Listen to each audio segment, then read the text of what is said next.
and we are going to charge his Chevy Bolt, but we're going to use 220 volts instead of 110, even though we don't have a dedicated 220 volt 30 to 50 amp outlet for the electric car. We do have 20 amps, and usually that doesn't work with a level 2 charger. But there's a hack that I learned that's going to work, and it won't work with Dave's cable, I don't think, because this is a dedicated 110 volt charger, and it says here on the back 120 volts, okay, 110, 120 volts, 60 hertz, 12 amps at 1,440 watts. So thank you, I'll be right there. So we're not going to use this because I'm afraid I don't know what's on the inside of this one, but the new one that came with mine is made for both 120 volt and it has a plug-in for 240. So I'm going to use the 120 because then it limits to 12 amps. If I use the actual 240, it wants 30 to 40 amps, and that pops my circuit breaker. This one does say on it that it can use 120 to 240 volts.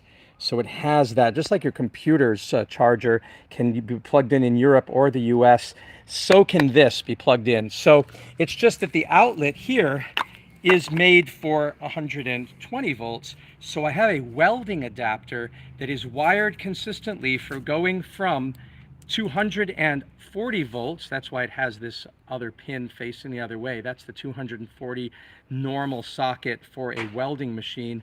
And then it goes to the normal 120 socket here. So we can plug this in here and then come over to the wall.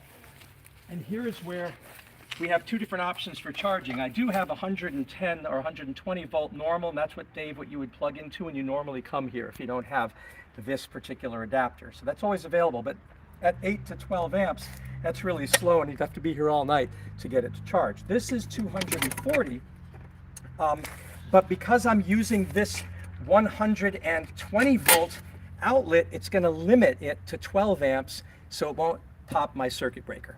So that's the hack. I learned about this and I tried it out, and it does work. And so I'm going to plug this in, and we should see a blue light come on here, which means it's adapted to it, so it's fine.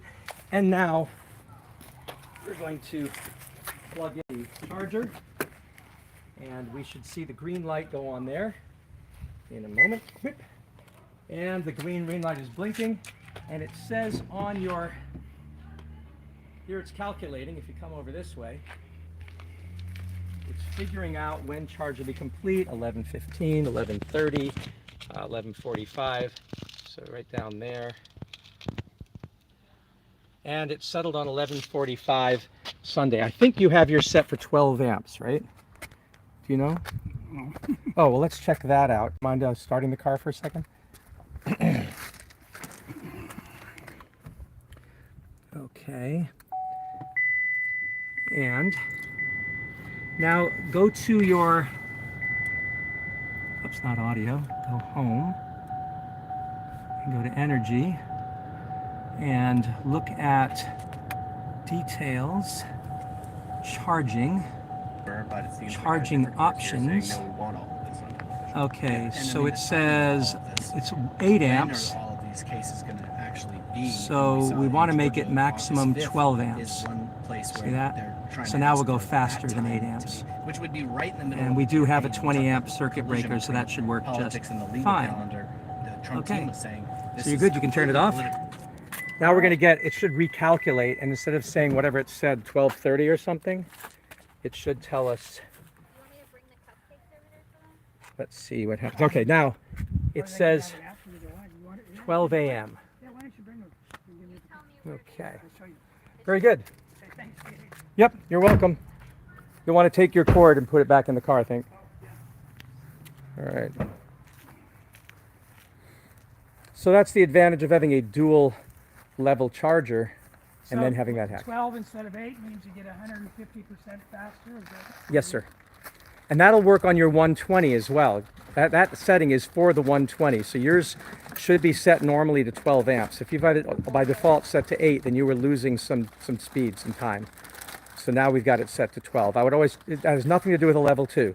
Level 2 is 30 or 40 amps. Right. But this is, you have the option at 120 of setting it for either 8 amps or 12 amps.